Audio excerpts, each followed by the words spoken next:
নমস্কার, এনবিপি ইউনানি আয়ুর্বেদ রিসার্চ সেন্টারের বিশেষ অনুষ্ঠানে আমাদের সকল দর্শক বন্ধুদের আরো একবার জানাবো অনেক অনেক স্বাগত।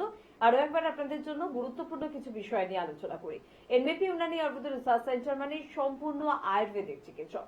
এখন এরকম কিছু মানুষ রয়েছেন যাদের ভাবনা চিন্তার মধ্যে থাকে যে আয়ুর্বেদ কতদূর পর্যন্ত করতে পারবে, আয়ুর্বেদ আমাদের জন্য কি করতে পারবে। আয়ুর্বেদ মানে পেট সংক্রান্ত কিছু সমস্যার বা সেক্স ওরিয়েন্টেড কিছু প্রবলেমের মেডিসিন না। আয়ুর্বেদ কিন্তু ছোট্ট এতটুকুর মধ্যে সীমাবদ্ধ না আছে, না কোনোদিন ছিল। হয়তো আপনার ভাবনা চিন্তাটা আমাদের সংক্ষিপ্ত হতে পারে, কিন্তু আয়ুর্বেদের বিস্তার কিন্তু বিশাল। আর এটা কিন্তু একেবারে প্রাচীন কাল থেকে বর্তমান সময় পর্যন্ত, এই নতুন একটা বছরে আমরা পা রাখলাম, এখনো পর্যন্ত আমরা কিন্তু বিশ্বাস করি। কারণ আমাদের কাছে প্রমাণ আছে, আমাদের কাছে শক্তি আছে, আমাদের কাছে এডুকেশন আছে, আয়ুর্বেদ নিয়ে চিন্তা ভাবনা করার ক্ষমতা আছে, এবং আয়ুর্বেদকে নিয়ে অনেক কিছু করে দেখানোর প্রমাণ কিন্তু রয়েছে। আয়ুর্বেদ সবকিছু করতে পারে, আপনার মাথার চুল থেকে একেবারে পায়ের নখ পর্যন্ত যে কোনো ক্রিটিক্যাল বা ক্রনিক ডিজিজের ট্রিটমেন্ট করতে পারে। আমরা আলোচনা করি যে sugar, pressure, thyroid, uric acid, কোলেস্টেরলের সমস্যা, বা আপনার অস্থির বা নার্ভের বা আপনার পেটের সমস্যা, বা মহিলা বা পুরুষদের সমস্যা বা বাচ্চাদের সমস্যা, যে কোনো স্তরের যে কোনো মানুষের যে কোনো ধরনের সমস্যার সম্পূর্ণভাবে সমাধান করে কিন্তু আয়ুর্বেদ। আর আমাদের কাছে আয়ুর্বেদ মানে একমাত্র একটি নাম, এনবিপি ইউনানি আয়ুর্বেদা রিসার্চ সেন্টার। আজকে আমরা আয়ুর্বেদ নিয়ে আলোচনা করব, আয়ুর্বেদের গুরুত্বপূর্ণ একটি দিক নিয়ে আলোচনা করব। অনেকেই বলে থাকেন যে বাচ্চাদের নিয়ে ভীষণ চিন্তিত, কারণ বাচ্চাদের কিছু সমস্যা বা বড়দেরও কিছু সমস্যা রয়েছে। সমস্যাটা এমন একটা সমস্যা, আয়ুর্বেদিক চিকিৎসকদের সাথে আলোচনা করা যায়, আলোচনা কেন, আপনি পুরোপুরি উত্তর পাবেন এবং তার ট্রিটমেন্ট পাবেন। ঠিক এরকমই একটি সমস্যা নিয়ে আজকে আমরা আলোচনা করব। আমাদের সঙ্গে উপস্থিত রয়েছেন আয়ুর্বেদ ইউনানি আয়ুর্বেদ রিসার্চ সেন্টারের অভিজ্ঞ চিকিৎসক ডক্টর এ হালদার। প্রথমে স্যারকে জানাবো অনেক অনেক ধন্যবাদ এবং স্বাগত। নমস্কার। বিভিন্ন বিষয় নিয়ে আমরা আলোচনা করি এবং স্যারের কাছে প্রচুর পেশেন্টদের একটা চাপ থাকে, সেখানে প্রচুর পেশেন্টদের সমস্যার সমাধান করতে হয়। তো সেখানে আমাদের হেল্পলাইন নাম্বারও অনেকে ফোন করে বলে, আমার বাচ্চার বয়স এখন 7 বছর, কিন্তু ওর মস্তিষ্কের গঠন সেভাবে হয়নি। সেদিন একজন ফোন করে বললেন, আমার ছেলের বয়স 22 বছর, কিন্তু এখনো সে বিছানাতে ইউরিন করে, তার মস্তিষ্কের বিকাশ সেভাবে এখন অব্দি হয়নি, সে শিশু সুলভ একটা ব্যবহার করে। তো এরকম বিভিন্ন ধরনের সমস্যা আছে। তবে আজকে স্যারের থেকে এরকম জানতে চাইবো যে স্যার, মস্তিষ্কের বিকাশ না হওয়া যে মানুষগুলো রয়েছে তাদের জন্য একটু আলোচনা করবো। আমি অনুষ্ঠানের আগে যখন স্যারের সাথে কথা বলছিলাম, স্যার একটি নাম, একটু ওয়ার্ড বললো, একটি রোগের কথাই এটা হবে, এডিএইচডি। আমি সত্যি কথা বলতে প্রথমবার শুনছি এডিএইচডি কথাটি। স্যার আমি একটু বুঝবো এডিএইচডি বিষয়টা কি। মেন জিনিস হচ্ছে এডিএইচডি, সেটা হচ্ছে attention deficit hyper activity disorder বলা হয়। তো এই নামগুলোর মধ্যেই কিন্তু রোগ আছে, যেমন হচ্ছে অ্যাটেনশন মানে হচ্ছে মনোযোগ, ডেফিসিট মানে কম কম থাকা, হাইপার অ্যাক্টিভিটি মানে খুব হাইপার অ্যাক্টিভিটি করবে তারা, সহজেতে এক জায়গায় বসতে পারবে না, ছটপট করবে। এই যে রোগটা, এইটা যেটা ডেভেলপমেন্ট হয় সেটা মেনলি হয় বাচ্চা থেকে। একটা বয়স আছে, সেই বয়স থেকে এটা শুরু হয়, কিন্তু আস্তে আস্তে এইটা ডেভেলপ যত করতে থাকে, ইয়ং এজে এসে এইটা বিভিন্ন রকম রোগের দিকে টার্ন করে। আমি আসছি আলোচনা। একদম আমরা এই বিষয়টা নিয়ে আলোচনা করব, আপনাদের তরফ থেকেও সত্যি অনেক অনুরোধ ছিল। তবে তার আগে একটু দেখে নিই কে আছেন ফোনে। নমস্কার। হ্যাঁ নমস্কার ম্যাডাম। হ্যাঁ, কে বলছেন? হ্যাঁ ম্যাডাম, আমি ঝাড়গ্রাম জেলার রামগড় থেকে সৌম্যজিৎ মুখার্জি বলছি ম্যাডাম। আচ্ছা, কি সমস্যা আছে? হ্যাঁ ম্যাডাম, আমার সমস্যা হচ্ছে আমার ওই মানে ব্রণটা, ঠিক আছে, ব্রণটা হয়ে যাচ্ছে, মানে মাঝে মধ্যে একটা দুটো ব্রণ হয়, তারপরে পেটেও পায়খানা পরিষ্কার তো হয় না, মানে পায়খানা ক্লিয়ার হয় না। আর হচ্ছে মানে পেটে মাঝখানে মাঝখানে আগে একটু ব্যথা ব্যথা করতো, এখন মাঝে মাঝে একটু অস্বস্তি বোধ করি, কারণ ওই যে পায়খানাটা ক্লিয়ার হয় না, মানে মাঝে মধ্যেই পায়খানা যেতে হয়। তারপরে হচ্ছে আপনার ওই যে একটা দুটো ব্রণ মাঝে মাঝে হয়ে যায়। তারপরে হচ্ছে আপনার যে চুল পড়া, ঠিক আছে, এই সমস্ত সমস্যাগুলোর জন্য আমি এখানে মানে এই টেলিভিশনে আপনাদের এই প্রোগ্রামটা, টিভিটা আমি প্রচুর দেখি, তো শিখি বলে তো আমি কল করে করে ওরা দিতে চাই না ফোন। তো আচ্ছা, আপনার বয়সটা কত একটু শুনবো। আমার বয়স হচ্ছে ম্যাডাম 21 ইয়ার্স, আমি কলেজে পড়ছি, ঠিক আছে। আচ্ছা আচ্ছা, তো আমি কলেজে পড়ছি, আমার এই 3rd ইয়ার কমপ্লিট হয়ে যাবে, এই মানে রিসেন্ট আমি 3rd ইয়ার কমপ্লিট করবো, তো আমার বিয়ে পাশও হয়ে গেছে। তো স্যার আমি জিজ্ঞাসা করছিলাম যে ম্যাডাম, যদি আপনি কিছু টিপস বলে দেন যাতে করে এই রোগটা থেকে আমি পুরোপুরি নির্মূল হতে পারি, তো সেই জন্যই মানে আজকের আমি টিভিতে দেখেই মানে লাইনটা আপনার পেলাম, খুবই ভাগ্য করে আর কি। তো স্যার কিছু টিপস আপনি যদি বলে দেন খুবই উপকৃত হই। দেখুন, টিপস তো অবশ্যই আছে, কিন্তু মেনলি আপনাকে যেটা করতে হবে সেটা, এখন যেহেতু আপনার রোগটা আছে, তাই আপনার প্রথমেতে দরকার হচ্ছে এই রোগটাকে ঠিক করা। এই যে ব্রণ যেটা আসছে, পেট যেটা পরিষ্কার হচ্ছে না, ব্রণ অনেক সময় আমাদের হরমোনাল ডিসব্যালেন্সের জন্য হয়।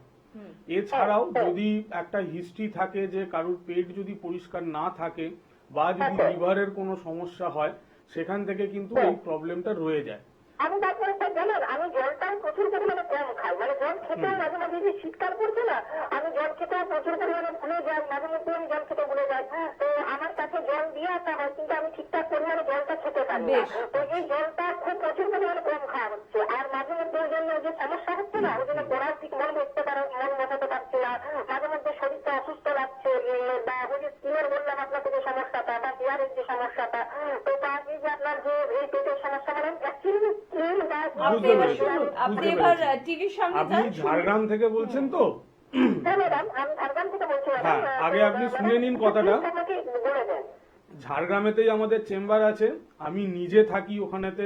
একদম আপনাকে ডেট টাইম হেল্পলাইন নাম্বারে ফোন করবেন, আপনাকে বলে দেবে। এবার আপনি টিভিতে শুনতে থাকুন, আপনার সমস্যাটাকে নিয়ে বলছি। মেন যেটা প্রবলেম উনি বললেন, ব্রণর প্রবলেম, তার সাথে সাথে পেটের প্রবলেম, চুলের প্রবলেম আছে, তো এইগুলো একটা রিলেটেড থাকে। যেমন যদি আপনাকে কিছু টেস্ট করাতে হবে, দেখে নিতে হবে, যেমন থাইরয়েড আপনার আছে কিনা। দ্বিতীয়ত হচ্ছে লিভার ফাংশন টেস্ট, এলএফটি বলা হয়। তো এলএফটিটা আপনাকে করে দেখতে হবে লিভারের কোনো সমস্যা থাকছে কিনা, এর সাথে সাথে হরমোনাল ডিসব্যালেন্স আছে কিনা। তো এই তিনটে জিনিস আপনাকে আগে দেখতে হবে, তার জন্য আপনাকে ট্রিটমেন্টটা করতে হবে। লিভারের যদি সমস্যা থাকে, লিভারের জন্য ট্রিটমেন্ট করতে হবে। আপনার পেট যাতে পরিষ্কার থাকে তার জন্য ট্রিটমেন্ট করতে হবে, সাথে সাথে ব্রণের জন্য ট্রিটমেন্ট করতে হবে। তো আপনার ক্ষেত্রে প্রথম কিন্তু ট্রিটমেন্ট অবশ্যই লাগবে। তারপরে আমরা ঘরোয়া কিছু জিনিস বলে দেবো, যখন ট্রিটমেন্টটা কমপ্লিট হয়ে যাবে, আপনি যখন সুস্থ হয়ে যাবেন, তখন আপনাকে ঘরোয়া জিনিস বলে দেওয়া হবে, তখন সেটাকে মেনটেন করবেন, দেখবেন এই রোগটা আর ফেরত আসবে না।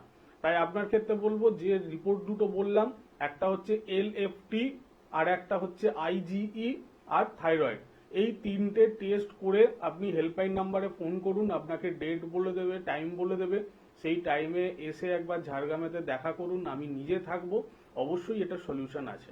একদম। তবে আজকে যে বিষয়টি নিয়ে আলোচনা করছি খুব গুরুতর একটি বিষয়। সমস্যা সব কিছুতেই থাকে, ছোট একটা ব্রণ হলো সেটা আমাদের জন্য খুব বড় সমস্যা।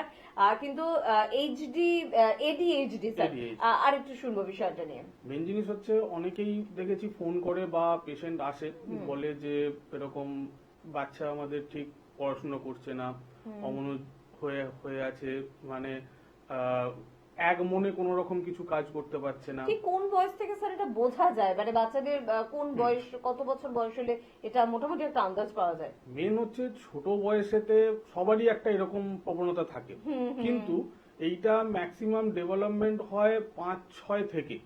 যেমন 7 বছরের কাছে এসে একটা বাচ্চা যদি 7 বছর বয়সে ঠিকঠাক মতো করে মনোযোগ না দিতে পারে, যদি পড়াশোনা ঠিকঠাক করতে না পারে, ভুলে যায়, এছাড়াও আরো অনেক অ্যাক্টিভিটি আছে, যখন আমি এর লক্ষণগুলো বলবো তখন সেখানে আলোচনা হবে, তাহলে আমাদের ভাবতে হবে যে কোথাও না কোথাও একটা প্রবলেম হচ্ছে।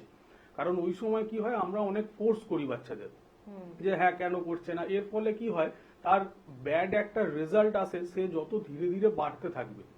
কিন্তু এইখানেতে থাকে যে সমস্যাটা, যেটা আমি বললাম, যে attention deficit hyper activity disorder, এইটাতে কি হয়, এইটা রিলেটেড হচ্ছে আমাদের কিছুটা জেনেটিক কারণ থাকে, কিছুটা থাকে রাসায়নিক মানে কেমিক্যাল কিছু কারণ থাকে, তার সাথে সাথে আমাদের মস্তিষ্কের গঠনমূলক। তো এই তিনটে মিলিয়ে এই রোগটা হয়। মেনলি দেখা গেছে যখন আমরা হিস্ট্রি নিয়েছি, কোনো বাচ্চা যখন এরকম রোগ নিয়ে এসেছে, এরকম প্রবলেম নিয়ে এসেছে, যখন হিস্ট্রি নিয়েছি, এর কারণ হিসেবে দেখা গেছে যে এক হচ্ছে জেনেটিক কারণ, দ্বিতীয়ত হচ্ছে যদি গর্ভাবস্থায় কোনো মায়ের যদি পেটে চোট আঘাত কোনো রকম কিছু লাগে, সেখান থেকে বাচ্চার পরবর্তী ক্ষেত্রে এরকম ধরনের মস্তিষ্কের গঠনমূলক একটা রোগ আসে। তাছাড়া যদি কম ওজনের জন্ম নেয়, সেখান থেকে এই প্রবলেম আসতে পারে। এছাড়া যদি কোনো রকম মেডিকেশনের সাইড এফেক্ট হয় প্রেগনেন্সি অবস্থায়, সেখান থেকেও বাচ্চার গঠনমূলক একটা প্রবলেম আসে। এবং তার সাথে সাথে দেখা যাচ্ছে যে কারোর যদি ডায়াবেটিক থাকে প্রেগনেন্সির সময়, সেখান থেকেও এই ধরনের প্রবলেম আসে একটা মস্তিষ্কের গঠনে। তো এই হিস্ট্রিগুলো একবার দেখতে হবে যে কোনো মায়ের এই হিস্ট্রি আছে কিনা, এবং তার বাচ্চা যখন দেখা যাচ্ছে যে 5 বছর 6 বছর হয়ে গেল কিন্তু নর্মাল যারা অন্যান্য বাচ্চারা যে কাজ করছে, যেমন দেখা যাবে যে কোনো রকম পড়াশুনো কিছু মনে করতে পারছে না। দ্বিতীয়ত হচ্ছে আপনি হয়তো ওনার সাথে কথা বলছেন কিন্তু দেখে মনে হবে যে আপনি সামনাসামনি কথা বললেও সে হয়তো ঠিকঠাক মতো করে শুনতে পাচ্ছেন, বা আপনি যেভাবে কথাগুলো বোঝাতে চাইছেন সেইটা বুঝতে চাইছে না বা বুঝতে পারছে না। তার সাথে সাথে দেখা যাবে দৈনন্দিন জীবনের যে কাজগুলো সেইগুলো কিন্তু সে ঠিকঠাক মতো করে করতে পারছে না, ভুলে যাচ্ছে। স্কুলের পেন্সিল, রাবার, এইসব জিনিসগুলো, কাগজপত্র যেগুলো আছে, বই, এই জিনিসগুলোকে ভুলে যায়, ফেলে আসে, এরকম একটা অ্যাক্টিভিটি থাকে। এছাড়াও আরো আছে অ্যাক্টিভিটি, আমি আলোচনায় একদম আসছি। একদম কোনটা আসবো। বলবেন? ছোট বাচ্চাদের থেকে শুরু হয় কিন্তু এই সমস্যা, তবে এই সমস্যার সমাধান কতটা রয়েছে এটা সব থেকে বেশি মনের মধ্যে একটা উকি মারছে না। এই প্রশ্নের উত্তর আমরা ধীরে ধীরে যাব, তবে তার আগে দেখে নেবো কে আছেন। নমস্কার। নমস্কার, হ্যাঁ, কে বলছেন? আমি বলছিলাম মালদা থেকে। মালদা থেকে, হ্যাঁ বলুন, কি সমস্যা আছে? সমস্যা হলো আমার মেয়ের সমস্যা। আমার মেয়ের বয়স হলো ওই 2 বছর 6 মাস। মানে ও কিছু খেতে চাইছে না, আর মানে মানে জোর করে খাইয়ে দিলে না তারপরে বমি করে দিচ্ছে। আচ্ছা আচ্ছা আচ্ছা, বেশ। দেখুন, 2 বছর 6 মাস যেহেতু বলছেন, ওনার এখন একটুখানি দেখতে হবে, ওনাকে কিছু টেস্ট করেও দেখা দরকার, কারণ বয়সটা খুবই কম। ঠিক আছে, তো মেন জিনিস হচ্ছে আজকে ধরুন যে আলোচনাটা হচ্ছে, আপনি শুনতে থাকুন, আপনাকে বলে দিচ্ছি। আজকে যে আলোচনাটা হচ্ছে সেটা হচ্ছে একটা 5-6 বছরের কাছে গেলে এই রোগের সিমটম গুলো দেখা যায়, কিন্তু এত ছোট বয়সে যদি কোনো রকম খাবার প্রয়োজন, কোনো রকম প্রবলেম হয় বা অন্য কোনো রকম প্রবলেম হয়, তাহলে আমার মতে বলে যে আপনার কাছাকাছি কোনো যদি বাচ্চাদের ডক্টর থাকে ওনাকে একবার দেখিয়ে নিন, এটাই আপনার সুবিধা হবে। কারণ 2 বছর 3 মাস না 6 মাস বললেন, মাত্র, হ্যাঁ। তো বয়সটা খুবই কম। এই মুহূর্তে অবস্থায় ওনার এমার্জেন্সি যেটা দরকার সেটাই করুন। স্যার, আরো একটা প্রশ্ন করব। আমরা বলে থাকি না যে সিপি চাইল্ড, সিপি চাইল্ড আর এই এডিএইচডি, এই দুটো রোগের মধ্যে কি একটা পার্থক্য রয়েছে? মেনলি যেটা হয়, এই যে বিহেভিয়ারাল প্রবলেম গুলো, এইখান থেকে আস্তে আস্তে এটার সূত্রপাত হয়। এই যে আমি বললাম যে বয়স বাড়ার সাথে সাথে কি হয়, বিভিন্ন রোগের দিকে টান করে। আচ্ছা, যেরকম বাচ্চাদেরও বিভিন্ন রোগের দিকে টান করে, সেরকম যখন অ্যাডাল্ট হয় অ্যাডাল্টেরও বিভিন্ন রোগের দিকে টান করে। তার মধ্যে যেমন সিপি চাইল্ড আছে। সিপি চাইল্ড হলো আমাদের যখন বার্থ হয় তখন কিছু কনজেনিটাল কারণের জন্য হয়। এছাড়া যেটা আছে অটিজম বলি আমরা, তো অটিজমের দিকেও এই রোগটা ধীরে ধীরে টান করতে পারে। এছাড়াও আমরা ওসিপি বলে এক ধরনের রোগ আছে, সেই দিকেও আমাদের টান হতে পারে। তো বিভিন্ন রকম রোগে টান হয়। তো সেটার সূত্রপাত আমাদেরকে দেখতে হবে যে হ্যাঁ 7 বছর বয়স হয়ে গেছে, এটা মেনলি 7 থেকে 21। আচ্ছা, 7 থেকে 21-এর মধ্যে এই জিনিসটা থাকবে। আর এটার প্রথম লক্ষণ দেখা যাবে 7 বছর, ওই 6 বছর 7 বছর এরকম একটা বয়স থেকে। তো এই যে এর সাথে সাথে যে সিমটম গুলো বললাম, এর সাথে সাথে একটু হাইপার অ্যাক্টিভিটি, মানে এক জায়গায় সে বসে থাকবে না, স্কুলে যখন যাবে এক জায়গায় বসবে না, তো কোনো না কোনো ভাবে হাত পা নাড়াচাড়া করবে। তার সাথে সাথে যেটা দেখা যায় যে আস্তে আস্তে যত ডেভেলপমেন্ট হবে মেজাজ হারিয়ে ফেলবে। এবং যেটা হচ্ছে বয়স্কদের যখন এই অ্যাডাল্টের দিকে যায় তখন এই রোগটা যখন টান নেয়, যদি আমরা ঠিকঠাক মতো ওই সময়তে কাউন্সিলিং না করি, ট্রিটমেন্ট না করি, তখন হচ্ছে বিভিন্ন রকম রোগ। যত বয়স বাড়বে সামাজিকের সাথে মিশতে পারবে না, নর্মাল খেলাধুলো এই জিনিসগুলো সে করতে চাইবে না, বাড়ির মধ্যেই থাকতে চাইবে। 5 জনের সাথে কথা বললে জানবে সে তার যেটা সেলফ কনফিডেন্স যেটা, সেটাই সে আস্তে আস্তে হারিয়ে ফেলবে। এর ফলে কি হবে, সামাজিক থেকে সে দূরে চলে যাবে, কোনো রকম কাজও করতে পারবে না, মানসিক ডিপ্রেশন ধীরে ধীরে তাকে ঘিরবে এবং সেখান থেকে মেন্টালি একটা রোগের দিকে টান নিয়ে নেবে। তো এইটা একটা ছোট বয়স থেকে শুরু হয়, যেখানেতে সিমটম কিছু দেখা যায় যেগুলো বললাম। এইগুলো যদি একটু বাচ্চাদেরকে কাইন্ডলি দেখা যায়, কারণ অনেক সময় কি হয়, আমরা বারবারই বলি হ্যাঁ ও তো পড়াশুনো করছে না, তো আমরা জোর করি, মারধর করি। সেই সময় না করে যদি আমরা ভালো করে তার সিমটমগুলোকে দেখি, তাহলে একটা ছোট বয়সেই কিন্তু এই জিনিসটার সলিউশন করা যায়, যাতে পরবর্তী ক্ষেত্রে এখান থেকে কোনো রকম মেন্টালি রোগের দিকে টান না করে। আমি আসছি কথা অবশ্যই আপনার বাচ্চার জন্য আপনাকে যথেষ্ট যত্নশীল হতে হবে। তার পাশাপাশি কিন্তু এই সতর্কতাটাও একটু রাখবেন যে আপনার বাচ্চা কি নিছকই দুষ্টু, নাকি এই ধরনের কোনো সমস্যায় সে আক্রান্ত। কারণ মা বাবা হিসেবে তাকে সমস্যা মুক্ত করার দায়িত্ব সর্বপ্রথম আপনার, এবং আপনাকে সহযোগিতা করার জন্য এনবিপির অভিজ্ঞ চিকিৎসকরা নিশ্চয়ই রয়েছে। কে আছেন একটু বলবেন? নমস্কার।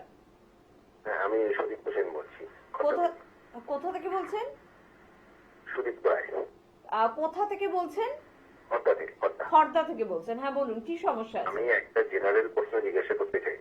তো প্রচন্ড ঠান্ডায় জেনারেলি আমরা কি ডায়েট পালন করবো সেটা সম্পর্কে ডাক্তারবাবু যদি পালন করে। আচ্ছা, আপনার কি কোনো রকম সমস্যা আছে, মানে পেটের সমস্যা হোক বা অন্য কোনো সমস্যা? প্রবলেমটা যায় ঠান্ডা লাগছে, সর্দি কাশি রিলেটেড প্রবলেমটা বেশি হচ্ছে। আচ্ছা, মেনলি যেটা আপনার দরকার সেটা হচ্ছে আপনাকে ইমিউনিটি বুস্ট আপ আপনাকে করতে হবে।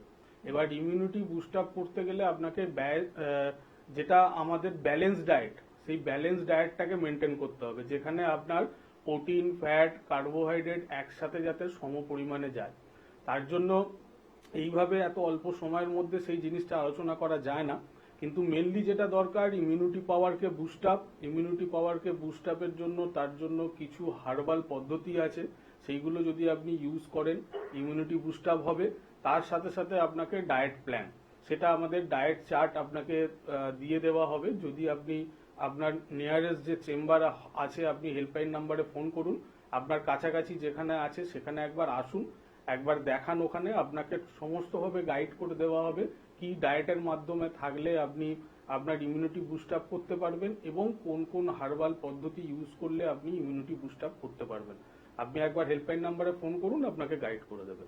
একদম সঙ্গে থাকুন, শুনতে থাকুন। এবং পাশাপাশি আজকে সকলের জন্য খুব প্রয়োজনীয় একটি বিষয় নিয়ে আলোচনা করছেন স্যার।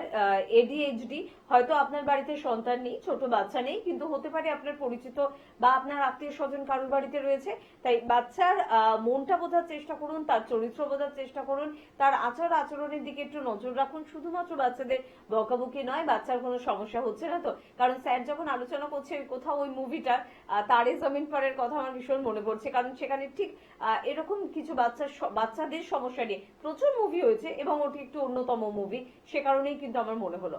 তো যাই হোক স্যার, আমরা আরেকটু শুনবো বিষয়টি নিয়ে। তো এই জিনিসটাই হয় যে বাচ্চাদের মধ্যে যখন সে দেখছে যে হ্যাঁ আমি সাধারণ স্কুলে যাচ্ছে, সামনের যে ছেলে বা মেয়ে তারা যখন ঠিক সেম কাজটা করছে, খুব ফ্রিলি ভাবে শিক্ষকদের সাথে কথা বলছে, বন্ধুদের সাথে মিশছে, খেলছে, তো সে যখন সেই জিনিসটা করতে পারছে না, তার মনের মধ্যে একটা চাপ আসবেই।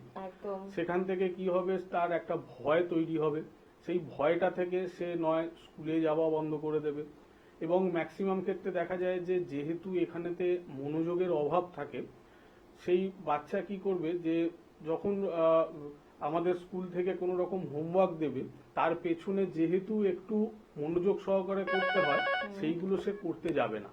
তো এরকম ছোট ছোট জিনিসগুলো, ছোট ছোট সিমটমগুলো যদি আমরা বাচ্চাদের সাথে মিশি, তার প্রবলেমটা কি হচ্ছে সেটা যদি আমরা জানার চেষ্টা করি, এরকম অনেক সিমটম আছে যেগুলো আপনি খুব সহজে পাবেন। সেইগুলোকে আপনাকে সলিউশন করতে হবে। কিভাবে সলিউশন করবেন তার জন্য অবশ্যই গাইডলাইন আছে, সেটা আমরা দিয়ে দিই। আমি আসছি আলোচনা। একদম, কারণ আমরা ছোট্ট একটা টেনশনে কত ব্যতিব্যস্ত হয়ে উঠি না। একটা ছোট্ট শরীর, একটা ছোট্ট মন, ছোট্ট মস্তিষ্ক বাচ্চাদের হয়, সেখানে তার স্কুলের টেনশন, তার বন্ধু বান্ধবদের আচার আচরণের থেকে তার একটা ভয়ভীতি, উপরন্তু বাড়িতে মা বাবা আবার বকাবকি করছে, টিচার বকাবকি করছে। তো সেই ছোট্ট মনটার উপর কতটা চাপ পড়ে হয়তো সেটা আমরা বুঝে উঠতে পারি না। আমরাও মা বাবা হিসেবে তার উপরে আরো বেশি কিন্তু প্রভাব খাটাতে শুরু করে দিই। তো সেখানে আপনারা যদি চান আপনার সন্তানদের মধ্যে এরকম অস্বাভাবিকত্ব কিছু লক্ষ্য করছেন, তাহলে কাউন্সিলিং এর জন্য অবশ্যই এনবিপির দরজা কিন্তু আপনি নক করতে পারেন। এনবিপির নাম্বার কিন্তু যাচ্ছে টিভি স্ক্রিনে, প্লিজ নোট করুন। আমরা আলোচনায় আবারও ফিরবো, তার আগে দেখে নেবো কেউ আছেন আমাদের সাথে। নমস্কার। হ্যাঁ নমস্কার ম্যাডাম। নমস্কার স্যার। আমি হুগলি থেকে বলছিলাম, রিয়া দে। হ্যাঁ বলুন রিয়া, কি সমস্যা আছে? ম্যাম আমার না শীতকাল আসলে কি হচ্ছে, হেয়ার ফল হচ্ছে, আর হেয়ার ফল হয়ে গেলে না মানে ওটা রিগ্রোথ হচ্ছে না আর কি জায়গাটায়। আচ্ছা, বয়স কত এখন? 28। 28। কোনো রকম পেটের কোনো সমস্যা, লিভারের কোনো সমস্যা বা অ্যালার্জি এরকম কোনো রকম প্রবলেম আছে? তাছাড়াও পেটের কোনো সমস্যা নেই, কিন্তু অ্যালার্জির সমস্যাটা আছে, যেটা একটু শীতকাল আসলেই বেশি বাড়ছে বলে দেখা যাচ্ছে। আচ্ছা, এর জন্য কি রিপোর্ট করানো হয়েছিল? আইজি বলে কোনো রিপোর্ট করানো হয়েছিল? রিপোর্ট করানো হয়। তাহলে প্রথমত যেহেতু অ্যালার্জি আছে, সেটাও একটা আমাদের চুল ওঠার কারণ থাকে। তো আপনার প্রথম যেটা করতে হবে সেটা একটা আইজি রিপোর্ট করতে হবে, আর একটা লিভার ফাংশন টেস্ট করাতে হবে, ঠিক আছে? কারণ চুল ওঠার যে কারণগুলো, তার জন্য শারীরিক কিছু রোগ থাকে, তার কারণের জন্য চুল ওঠে। ছাড়া যদি আমাদের কেমিক্যাল কোনো চেঞ্জ হয়, সেখান থেকেও চুল উঠতে পারে। দুটো ট্রিটমেন্ট প্রসেস কিন্তু আলাদা। যদি শরীরের মধ্যে রোগ রয়ে যায়, আপনি যতই চুলের জন্য ট্রিটমেন্ট করান, সেখানে কিন্তু সেটার রিগ্রোথ হবে না, চুলের সমস্যাটার সমাধানও হবে না। তাই এই জিনিসটা প্রথমে আগে দেখে নিন, তারপরে এই রিপোর্টটা করে আপনি হেল্পলাইন নাম্বারে একবার ফোন করুন, আপনাকে গাইড করে দেবেন। চুলের জন্য, স্কিনের জন্য আমাদের একটা আলাদা ডিপার্টমেন্টই আছে, লাই লিগেন্স বলে। তো যদি আপনার শারীরিক কোনো রকম অসুস্থতা থাকে, সেটারও যেমন আমরা ট্রিটমেন্ট করব, তার সাথে সাথে স্কিন আর চুলের জন্য যে স্পেশালিস্ট আছে, উনিও আপনাকে ট্রিটমেন্ট করবে। তো দুটোর কম্বিনেশন হলে সেই জিনিসটার পার্মানেন্ট সলিউশন হবে। তো আপনি হেল্পলাইন নাম্বার একবার ফোন করুন, আপনাকে গাইড করে দেবে কোথায় আসতে হবে। শুনতে থাকুন আপনি, ভালো লাগলো কথা বলে। আর আপনাদের সকলের জন্য অবশ্যই আমরা আলোচনায় ফিরবো, খুব গুরুত্বপূর্ণ আলোচনা। কিন্তু শুধুমাত্র আলোচনা শুনলে তো হবে না, স্যারদের সঙ্গে যোগাযোগ তো করতে হবে। সে কারণে আপনাদের প্রত্যেকের জন্য জানাবো যে চেম্বার কিন্তু আমাদের রয়েছে। যেরকম সামনে কিন্তু আমাদের বনগাঁ চেম্বার রয়েছে, বনগাঁ চেম্বারে আপনারা জানেন ডক্টর এস ভাদুরীকে কিন্তু আপনারা পেয়ে যান। তো সেই অনুযায়ী কিন্তু টিভি স্ক্রিনে দেওয়া নাম্বারে একটু ফোন করে নেবেন। সামনে কিন্তু খড়গপুরের চেম্বার রয়েছে। এবার খড়গপুর অর্থাৎ মেদিনীপুরের বন্ধুরা যারা পশ্চিম মেদিনীপুরে থাকেন, তাদের জন্য বলবো ডক্টর বি শর্মাকে কিন্তু এবার পাবেন। এবং পাশাপাশি মেচেদা চেম্বারও কিন্তু স্যার অর্থাৎ ডক্টর বি শর্মা, আমাদের এনবিপির চিফ মেডিকেল ডিরেক্টর, তাকে কিন্তু আপনারা পেয়ে যাচ্ছেন। স্ক্রিনে দেওয়া নাম্বারে একটু ফোন করবেন। পাশাপাশি শিলিগুড়িতে চেম্বার আছে, ডক্টর এস ঘোষালকে পাবেন। বহরমপুরে আমাদের চেম্বার রয়েছে, কৃষ্ণনগরে আমাদের চেম্বার রয়েছে। আপনারা কিন্তু পরপর এই দুটি চেম্বার পেয়ে যাচ্ছেন এবং দুটি চেম্বারই স্যারকে পাচ্ছেন, অর্থাৎ ডক্টর এ হালদারকে পাচ্ছেন। একটু যোগাযোগ করে নেবেন, স্ক্রিনে দেওয়া নাম্বারে ফোন করে নেবেন। গুয়াহাটিতে কিন্তু আমাদের চেম্বার রয়েছে, আসামের অন্যতম একটি গুরুত্বপূর্ণ চেম্বার এবং আসামের আরেকটি গুরুত্বপূর্ণ চেম্বার ডিব্রুগড়। পরপর গুয়াহাটি এবং ডিব্রুগড়ের চেম্বার কিন্তু আপনারা পেয়ে যাচ্ছেন। ডক্টর এস ঘোষালকে পাচ্ছেন, স্ক্রিনে দেওয়া নাম্বারে ফোন করবেন। অনেকদিন পর কাকদ্বীপ চেম্বারে কিন্তু যাচ্ছেন ডক্টর বি শর্মা। স্ক্রিনে দেওয়া নাম্বারে একটু ফোন করে কিন্তু নাম লিখিয়ে ফেলবেন। হলদিয়া এবং হেরিয়া আমাদের পূর্ব মেদিনীপুরের দিকের গুরুত্বপূর্ণ দুটি চেম্বার এবং দুটি জায়গাতেই কিন্তু থাকছেন ডক্টর এ হালদার। মেচেদা চেম্বারের কথা জানালাম, ডক্টর বি শর্মাকে পাচ্ছেন।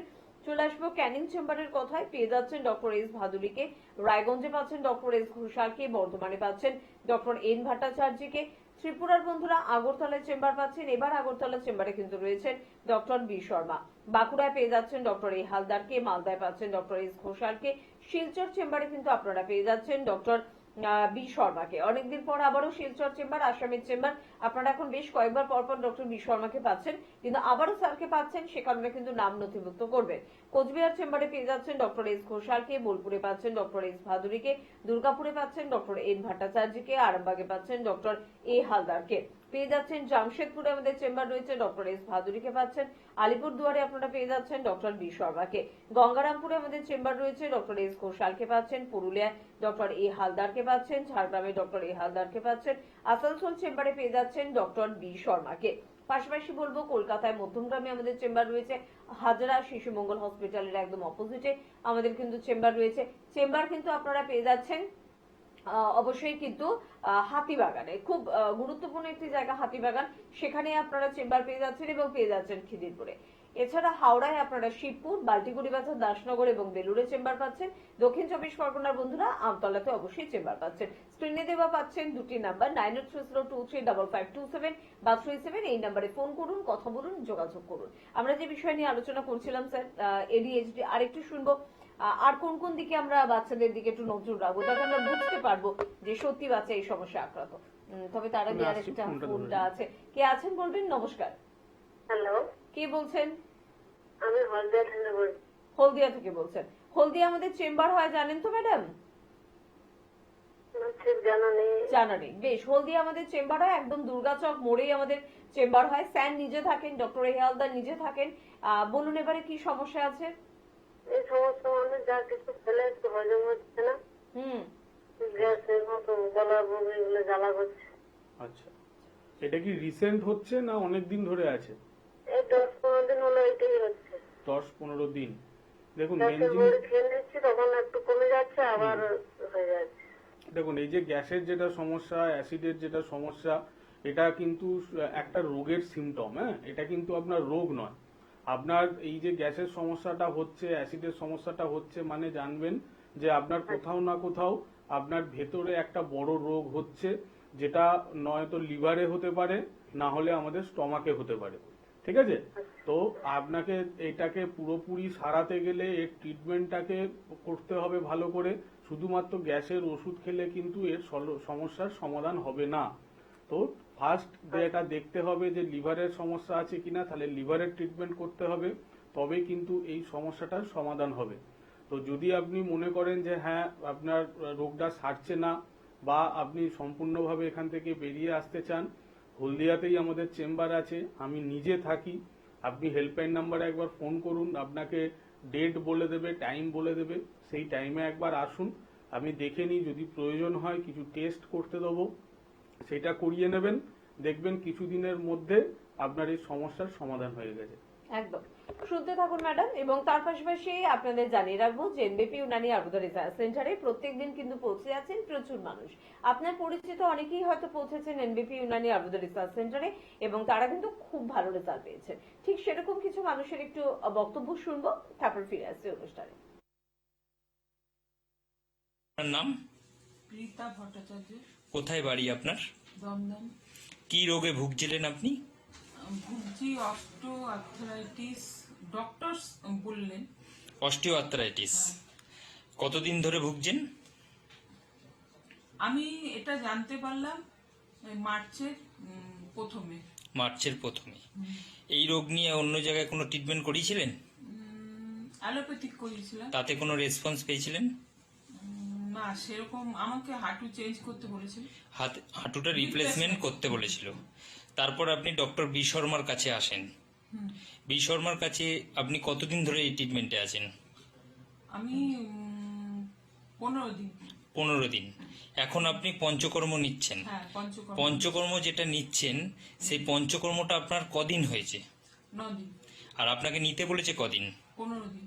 15 দিনের ভেতর 9 দিন আপনার পঞ্চকর্ম হয়েছে। এখন আপনি কিরকম আছেন? এখন আমি মোটামুটি ভালোই আছি।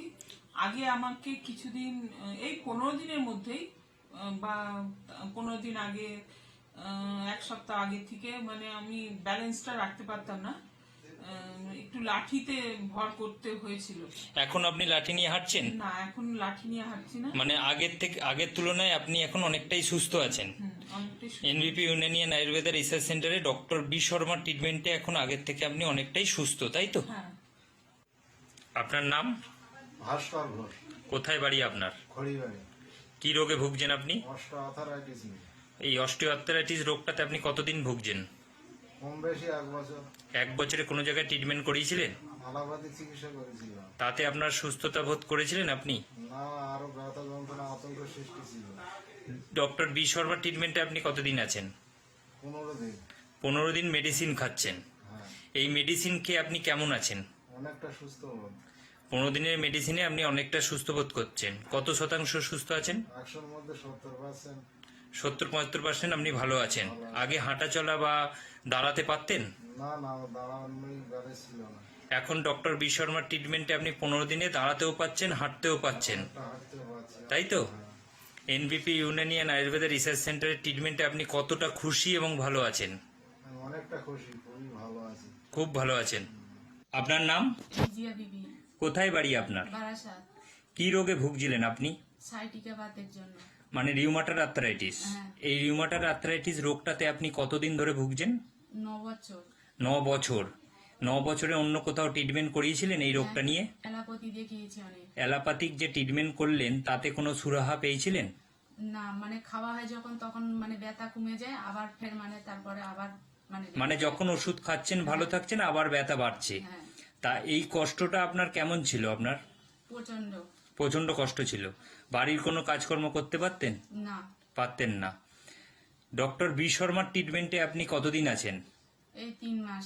3 মাস আপনি ডক্টর বি শর্মার ট্রিটমেন্টে আছেন এবং ওষুধ খাচ্ছেন।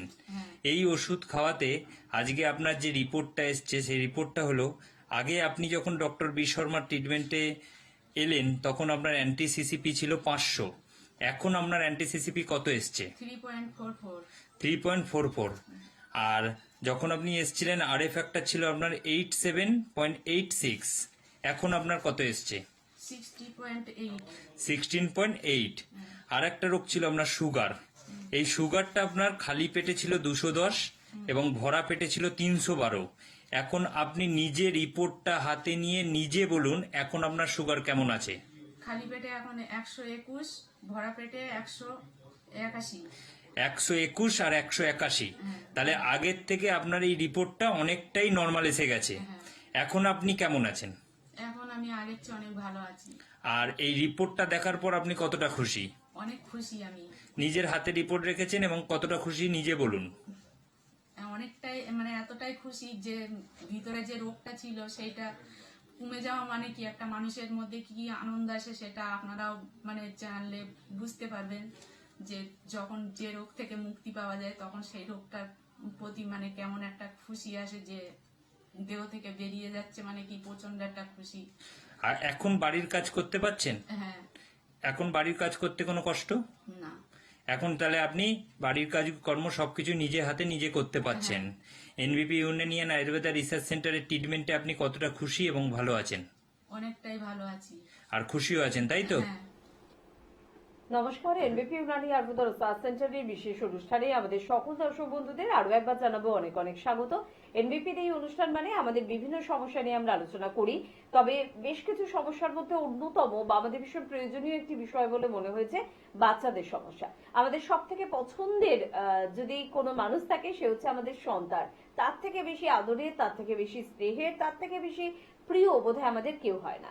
আমাদের সমস্ত স্বপ্ন তাদের মধ্যে থেকে পূরণ করার চেষ্টা করি, তার ফলে কি করি, হয়তো আমরা না জানি তাদের উপরে অত্যাধিক বেশি চাপ দিয়ে ফেলি।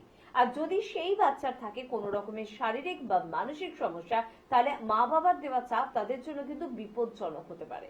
আমরা ভীষণ ভালো তো বাসি সন্তানকে, কিন্তু আমাদের এই ভালোবাসাটার বহিঃপ্রকাশ ঘটাতে গিয়ে আমরা হয়তো তাদের একটা ক্ষতির মুখে ঠেলে দিই। স্যার একটি গুরুত্বপূর্ণ বিষয় নিয়ে আলোচনা করছিলেন যে এডিএইচডি একটি সমস্যা। বাচ্চা বয়স থেকে কিন্তু সমস্যার সিমটমস কিন্তু শুরু হয়ে যায়। আমরা মা বাবাদের বোঝার প্রয়োজনীয়তা রয়েছে এবং কিভাবে বুঝবো তার জন্য বিশেষ আমাদের এই অনুষ্ঠান, যে অনুষ্ঠানের মধ্যে থেকে আপনারা বাচ্চাদের এই সমস্যাগুলোকে চিনতে পারবেন, বুঝতে পারবেন। প্রয়োজনে অবশ্যই কিন্তু অভিজ্ঞ চিকিৎসকের পরামর্শ নেবেন এবং আপনার প্রিয় বাচ্চাকে আপনি সুস্থতার দিকে নিয়ে যাবেন। আমাদের সঙ্গে আজকে অবশ্যই উপস্থিত রয়েছেন এনবিপি ইউনানি আয়ুর্বেদা রিসার্চ সেন্টারের অভিজ্ঞ চিকিৎসক ডক্টর এ হালদার। আরো একবার স্যারকে জানাবো অনেক অনেক ধন্যবাদ এবং স্বাগত। নমস্কার। পাশাপাশি স্যার যে বিষয়টা নিয়ে আলোচনা আমরা করছিলাম এডিএইচডি সমস্যাটাকে নিয়ে, স্যার অনেক ক্ষেত্রে দেখা যায় আমাদের হেল্পলাইন নাম্বারেও ফোন করে, চেম্বারেও এরকম পেশেন্টরা, অভিভাবকরা, মূলত মাদের ভীষণ একটা চিন্তা থাকে, আমার বাচ্চা এখনো কথা বলতে পারছে না, আমার বাচ্চা এখনো লিখতে পারছে না, আমার বাচ্চা এটা করতে পারছে না যেটা আমার পাশের বাড়ির বাচ্চা করতে পারছে, আমার বাচ্চার এত তাড়াতাড়ি কেন দাঁত উঠছে না, মানে হাজার একটা প্রশ্ন। পাশের বাড়ির বাচ্চার হয়ে গেল, আমার বাচ্চার হচ্ছে না। যদি কোনো দিক থেকে বাচ্চার কোনো গ্রোথে আমরা একটু লেট হতে দেখি, সেটাও কি এডিএইচডি সমস্যার একটা সিমটম, নাকি সেটা অন্য কোনো সমস্যা বাচ্চাদের হতে পারে? এটা একটুখানি আলাদা, আমি এটা নিয়ে আসছি একদম একদম। তার আগে কে আছেন একটু দেখে নেবো। নমস্কার, নমস্কার, কে বলছেন? আমি রাকেশ নায়ক বলছি, হাওড়া থেকে। হাওড়া থেকে বলছেন, সমস্যাটা কি আছে? হ্যাঁ বলছি, আমার আঁচিল হচ্ছে, আর মানে আরেকটা সমস্যা হচ্ছে আমার দাঁতের এনামেলটা বাদামি রঙের হয়ে যাচ্ছে। আচ্ছা, আচ্ছা, আর একটা কি বললেন সমস্যা? আঁচিল? কি হচ্ছে? আঁচিল হচ্ছে, তাই তো? হ্যাঁ কোথায় হচ্ছে সেটা? পুরো শরীরে? হ্যাঁ, পুরো মানে মুখটা।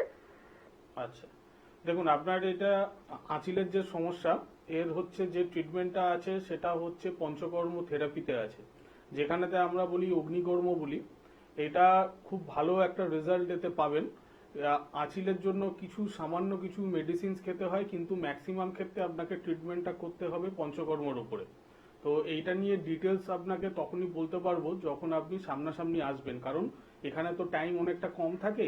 কিভাবে অগ্নিকর্ম হবে, কোথায় হবে, কিভাবে সুস্থ হবেন, ডিটেলস আপনাকে তখনই বলতে পারবো। তো আপনি হাওড়া থেকে বলছিলেন, হাওড়ায় অনেকগুলো চেম্বার আছে, আপনি একবার আসুন। আর যখন আসবেন একটা অ্যালার্জির রিপোর্ট করে নিয়ে আসবেন আইজিই বলে, কারণ অনেক সময় অ্যালার্জিও এর জন্য দায়ী থাকে, কিন্তু লোকাল ওইটাকে সারাতে গেলে আপনাকে পঞ্চকর্ম থেরাপিতে মাস্ট লাগবে। একদম। তাহলে শুনতে থাকুন আপনি, এবং আপনার নিকটস্থ চেম্বারে কিন্তু যোগাযোগ করতে হবে। স্ক্রিনে কিন্তু যাচ্ছে ফোন নাম্বার, সেই ফোন নাম্বার একটু কথা বলে নিন। স্যার, একটু জানতে চাইবো যে বাচ্চাদের অন্য বাচ্চাদের থেকে একটু লেটে সবকিছু হচ্ছে, তার মানে ওটা কোনো অসুখ, কোনো একটা বড় সমস্যা?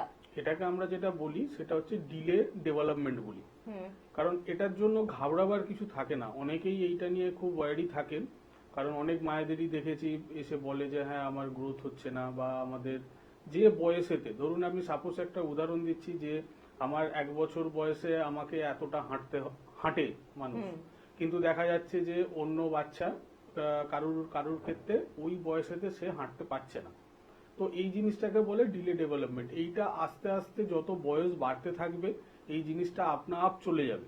অনেক সময় ডিলে ডেভেলপমেন্ট হয়, কিন্তু বয়স বাড়ার সাথে সাথে এইটা আপনা আপ অ্যাডজাস্ট হয়ে যায়, আপনা আপ সেটা চলে যায়। অনেকে কি হয়, হয়তো 3 বছর 4 বছর 5 বছর হয়ে গেছে, কথা ঠিকঠাক মতো বলতে পারছে না, এরকমও থাকে। কিন্তু সেটাকে নিয়েও ঘাবড়াবার কিছু নেই, তার জন্য যদি স্পিচ থেরাপি করানো হয় সেটা আস্তে আস্তে ঠিক হয়ে যাবে।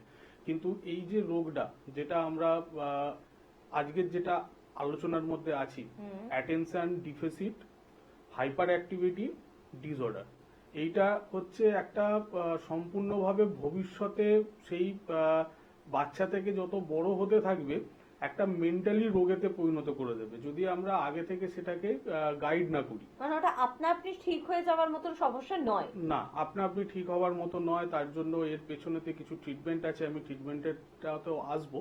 কিন্তু মেনলি হচ্ছে এটার যেটা লক্ষণ আমি বললাম যে এটা 7 বছর বয়স থেকে মেনলি দেখা যায়, এটা আস্তে আস্তে ডে বাই ডে বাড়তে থাকবে যদি সেটাকে প্রপারলি ভাবে ট্রিটমেন্ট না করা হয়। যে লক্ষণ সিমটমগুলো বললাম, যে ভুলে যাওয়া, পড়াশোনায় মন না বসা, এক জায়গায় স্থির হয়ে না বসা, বারবার কোনো জিনিসকে হারিয়ে ফেলা, তো এই সমস্ত জিনিসগুলো যদি দেখা যায়, বা সামনের মানুষ যখন কথা বলছে সেটাকে বুঝতে না পারা, বা কোনো রকম হয়তো পড়াশোনার মধ্যে কাউকে হয়তো ম্যাথ কিংবা বাংলা এই জিনিসগুলোকে গুলিয়ে ফেলা, তো এরকম জিনিসগুলো থাকে যেগুলোকে বাচ্চাদেরকে কখনোই চাপ দেওয়ার উচিত নয়। তার প্রবলেম কোথাও না কোথাও হচ্ছে, যেটা বললাম আমাদের মস্তিষ্কের গঠনের কিছু প্রবলেম থাকে, সেই জিনিসটাকে আমাদের ফাইন্ড আউট করতে হবে এবং সেটার জন্য ট্রিটমেন্ট করতে হবে। যদি এই সময়তে আমরা ঠিকঠাক মতো ট্রিটমেন্ট না করি, এটা কি হবে, যত আস্তে আস্তে বয়সটা বাড়তে থাকবে এটা অন্যান্য বিভিন্ন রোগের দিকে নিয়ে যাবে। যত বয়স বাড়বে তত দেখা যাবে যে অল্প কথাতেই রেগে যাওয়া, বাড়ির লোকেদের সাথে ঠিকঠাক মতো ব্যবহার না করা, অনেক ক্ষেত্রে দেখা গেছে যে মারধর করা বাড়ির লোকেদের, এবং সেখান থেকে যেটা হয় অনেক অনেক এরকম পেশেন্ট আমরা পেয়েছি যাদের ডিসঅর্ডারটা এরকম হয়েছে, আস্তে আস্তে যখন তাদের বয়স বেড়েছে অন্য পথে চলে গেছে, যেমন অ্যালকোহলের দিকে চলে গেছে, কারণ আশেপাশের যে মানুষরা থাকে তারা কিন্তু তাকে নিয়ে হাসাহাসি করবেই, তো সেখান থেকে অনেক রকম খারাপ পথে চলে গেছে, কেউ আবার হয়তো চুরি মারামারি এই দিকে চলে গেছে। তো এইরকম একটা মেন্টালি ডিসঅর্ডারের মধ্যে আস্তে আস্তে সে এগিয়ে যাবে। কিন্তু এটাকে আটকানো যায় যদি কারোর লক্ষণ এরকম দেখা যায় বাচ্চার, তার ট্রিটমেন্টটা করা হয় দুটোভাবে। ফার্স্ট হচ্ছে কাউন্সিলিং।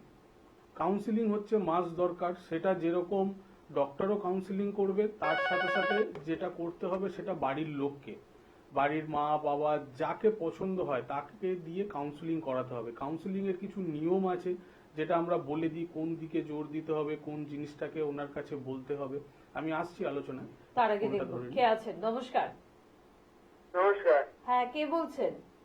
আমি মুর্শিদাবাদ থেকে মনোজ সামন্ত বলছি। মুর্শিদাবাদ থেকে বলছেন, আচ্ছা, বয়স কত? বয়স 33। 33। কি সমস্যা হচ্ছে? সমস্যা হচ্ছে আমি বসে কাজ করি, তো এবার কাজ করতে মানে ডাঁটা মানে কোমর পর্যন্ত ব্যথা হয়। আচ্ছা, ঠিক আছে, এটা অনেকদিন থেকে হয়ে যাচ্ছে, কিন্তু বড়ি কিছু খাচ্ছি কমছে আবার ঠিক আছে। আচ্ছা, এটা সমাধান আয়ুর্বেদে যদি কোনো সমাধান পাওয়া যায়। প্রথমত বলুন, এই যে আপনার সমস্যাটা হচ্ছে এর জন্য কোন রকম রিপোর্ট বা ট্রিটমেন্ট কিছু করাচ্ছেন, রিপোর্ট করিয়েছেন কিছু? সেভাবে করানো হয়নি। আচ্ছা, তাহলে যে আপনি বলছেন যে আপনি ওষুধ খাচ্ছেন, তাহলে কিসের জন্য ওষুধ ব্যথার খাচ্ছেন? জন্য ব্যথার জন্য। ব্যথার জন্য ওষুধ খাচ্ছেন, কিন্তু রোগটা কিন্তু আপনার ব্যথা নয়, ঠিক আছে? ব্যথাটা আপনার একটা সিমটম। আপনি এই যে বলছেন ওষুধ খাচ্ছেন, ভালো থাকছেন, আবার জিনিসটা হচ্ছে, তার কারণটা কি? কারণ আপনি সিমটমের ট্রিটমেন্ট করছেন। ব্যথা হচ্ছে, ব্যথার ওষুধ খাচ্ছেন, 4 দিন ভালো থাকছেন, 5 দিনের মাথায় আবার ব্যথা হচ্ছে। কিন্তু আপনাকে আগে জানতে হবে আপনার ব্যথাটা কেন হচ্ছে। কোমর থেকে আপনি বললেন সিদ্ধারাবাইজ আপনার ব্যথা হচ্ছে, কোমরেতে ওখানে লাম্বার স্পন্ডালাইটিস হতে পারে। একটানা বসে যখন কাজ করছেন ওখানে আপনার হাড়ের গ্যাপগুলো কমে যেতে পারে, সেখান থেকে আপনার কোনো নার্ভের ওপরেতে চাপ পড়তে পারে। এখন হয়তো খুব অল্প স্টেজে আছে বলে আপনি সেটাকে হয়তো গুরুত্ব দিচ্ছেন না, কিন্তু আপনি ব্যথার ওষুধ খাচ্ছেন, রোগটা কিন্তু কোনো রকম ট্রিটমেন্ট করছেন না, রোগ কিন্তু ভেতর ভেতর বাড়ছে এবং একটা সময় গিয়ে দেখবেন তখন উঠতেও পারবেন না, হাঁটতেও পারবেন না, ব্যথা যন্ত্রণা 24 ঘন্টা থাকবে। তো সেই স্টেজেতে যাতে না পৌঁছয় তার অবশ্যই সলিউশন আছে। প্রথমত একটা আপনার যেটা করণীয় সেটা হচ্ছে কোমরের একটা এক্সরে করান।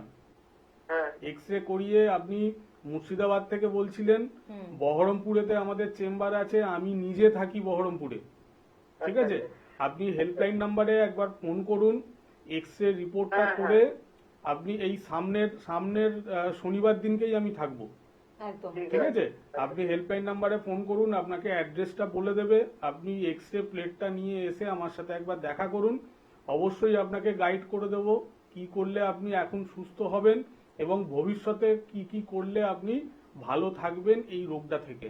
বেশ, বডিকে অনেক সমস্যা মানে গ্যাসের সমাধান হয়, কিন্তু ওইটা একদম একদম। আপনি একটা কাজ করুন অবশ্যই। দাদা, আপনি টিভির সামনে যান, আপনাকে বলছি দেখুন স্ক্রিনে কিন্তু যাচ্ছে দুটো ফোন নাম্বার 9830235527 বা 37। আপনারা হয়তো 37 নাম্বারটাও দেখতে পাচ্ছেন, 27 নাম্বারটাও তো দেখতেই পাচ্ছেন। যে কোনো একটি নাম্বার আপনার মোবাইলে সেভ করুন বা দুটি নাম্বারে সেভ করুন, ফোন করুন, কথা বলুন এবং আমাদের বহরমপুর চুয়াপুর মোড়ে চেম্বার রয়েছে এবং সেই চেম্বারের জন্য আপনি নাম নথিভুক্ত করুন। আর বাকিদের বলবো আপনার নিয়ারেস্ট যে চেম্বারটি রয়েছে সেই চেম্বারের জন্য নাম নথিভুক্ত করুন। কারণ টিভির অনুষ্ঠান দেখছি, স্যারের কথা শুনছি, কিন্তু আপনি যদি উপকৃত না হন, আপনার সমস্যা থেকে যদি আপনি না বেরোতে পারেন, এই অনুষ্ঠান থেকে আখেরে আপনার কোনো লাভ কিন্তু হলো না। তো সম্পূর্ণভাবে লাভটা পেতে হলে চেম্বার পর্যন্ত কিন্তু আসতেই হবে।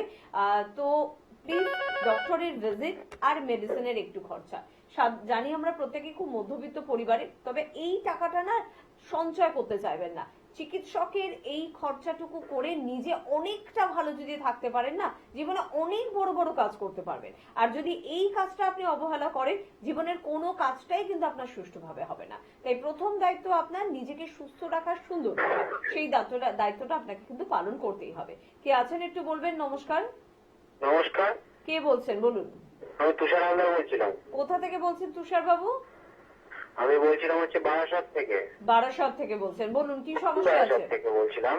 হ্যাঁ, আমার সমস্যা হচ্ছে ওই যে নখগুলো কালো হয়ে গেছে, পায়ের নখগুলো।